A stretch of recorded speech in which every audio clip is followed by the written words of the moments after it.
Hello, is money the solution to poverty? Relax and listen to our speakers. My name is Augustine, and we're still on the Augustine Odefo Speaking Scholarship Competition. Today's competition is between Jane Elendu, studying educational psychology at the University of Port Harcourt, and Nwojo Samuel, studying clinical pharmacy and management, also at the University of Port Harcourt. Both speakers will be speaking on the topic true or false. Money is not the solution to poverty. So, without wasting much time, let us listen to Jane, our first speaker, as she makes her presentation on this topic. Jane, over to you. Good day, listeners. My name is Jane Elendu, and today I'll be speaking on the topic money is not the solution to poverty. This statement may sound funny, but I strongly believe it's likely true. Yes, at face value, poverty is seen as lack of money. However, when we look deeper, we will realize that poverty it is a complex social problem, which is rooted not just on financial shortage. Money itself is important, but it is not the final solution. With these few points of mind, firstly, poverty it is linked to lack of education and skills. Yes, giving an individual money without enabling or equipping him with the rightful and proper knowledge and skills and vocational skill will only result to a temporary fix.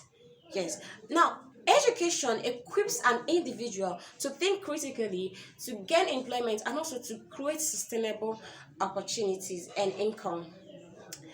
Which, if these things are not effective, money can easily be spent. It's easily and quickly spent, and the cycle of poverty continues. Secondly, money is influenced by poor system and governance.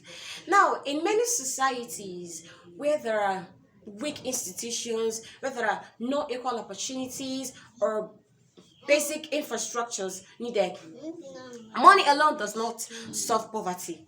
Even when the funds are available, yes, because it might not reach to the persons who truly needs them.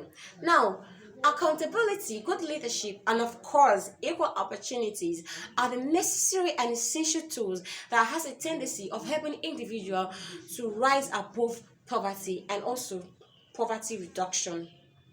Thirdly, mindset and of course opportunities. Mindset and opportunities create a very crucial role.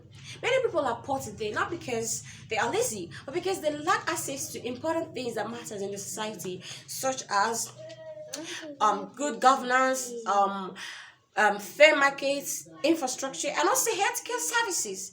Yes, but if these things are in place, it has a tendency of reducing poverty in the society. Yes, however, it is important, it is pertinent to know that money matters. Money matters, but it is not the ultimate solution.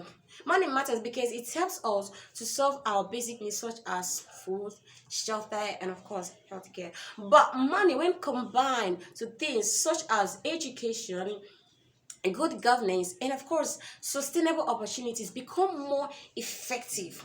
In conclusion, money is only but a temporary fix to poverty. It is not the ultimate solution. The true and reliable answers lies on education, good governance, and sustainable opportunities for individuals. Yes. When these things are in place, money becomes a tool for progress and not a temporary fix. Thank you so much for listening. God bless you. Bye. Good job, Jane. That was Jane from the University of Port Harcourt. So, let us listen to Samuel, our second speaker. Samuel, you have the floor. Good day, Dr. Augustine Odefa and the Board of Trustees that make up the Augustine Odefa Foundation, and ladies and gentlemen, I remain Nwojo Samuel, and I'm to defend the topic, is money the solution to poverty, true or false? First things first, what is poverty? Poverty is a state of reasoning or a state of mind that revolves or focuses on lack, on ignorance, and on a desire for instant gratification of desires. So therefore, poverty is first a state of mind before it relates to absence of resources. So, and with that definition, I stand on the ground that money is not the solution to poverty. Why? Because money without education is equivalent to wastage. So therefore, education is the process of acquiring knowledge, and we know that knowledge is power. So what kind of knowledge will make someone to use money well? This is the knowledge about his maker. So man needs to be educated on the fact that in his pursuit for money, he should not harm humanity and keep his soul away from having peace in God. And secondly, man needs to be educated to acquire relevant skill and to have financial education, because outside this you see that there will be a desire for instant gratification of desires, like in the prodigal son, as we see in Luke 15, how he squandered his wealth because he lacked financial education and the relevant skill to maintain such wealth. So therefore, poverty is not only overcome by giving money. That is why Opeyemi Adesina said that one of the best things that we can do for youth is to give them grants and to equip them with skills, because this will enable them to create wealth. So therefore, in conclusion, poverty is not only solved with money. Why? Because money is the foundation. But as a foundation, you see that a building is not only made up of foundation.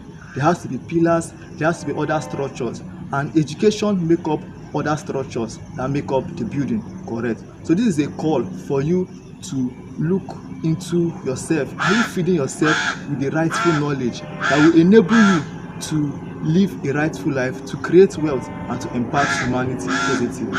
Thank you. Good job. That was Samuel, also from the University of Port Harcourt. So, ladies and gentlemen, you've listened to Jane and Samuel. So, is money the solution to poverty? Let us know what you think. Let us know who deserves to win this scholarship competition. Do you want Jane to win it, or do you want Samuel to win? Let us know in the comments section. And as usual, after 5 days, the scores from the public and the one from the panel of independent judges will be calculated, and a winner will be announced. I'll see you in my next video. Bye.